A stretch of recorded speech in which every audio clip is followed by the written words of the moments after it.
Gaza aid supplies have dwindled to barely a trickle. Swathes of territory are completely cut off from food. But the soup kitchen in Rafah keeps going, providing meals for displaced Gazans.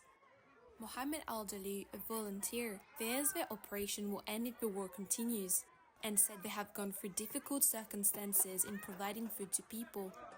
The soup kitchen used to make up to 10 different meals. Now they are limited to make only 2 to 3 due to the lack of supplies and rising costs. Our hearts are being squeezed with pain when a child comes over and says, "I want to have rice and chicken."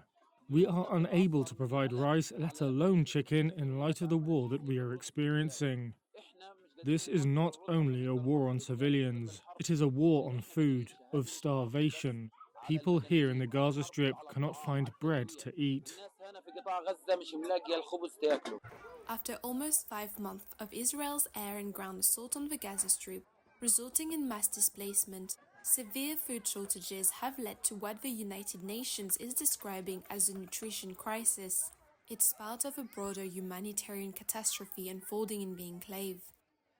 Gaza's few functioning hospitals are overwhelmed by the wounded and say children have started dying of malnutrition. Aid delivery has collapsed, with only a fraction of the food needed getting in, and very little reaching the northern areas.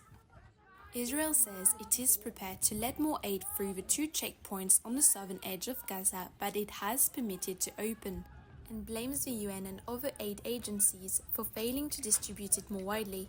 The agencies said it has become impossible with a breakdown of civil administration and law and order, and that it is up to Israel, whose troops have stormed Gaza's towns and patrol them, to provide access and security for food distribution.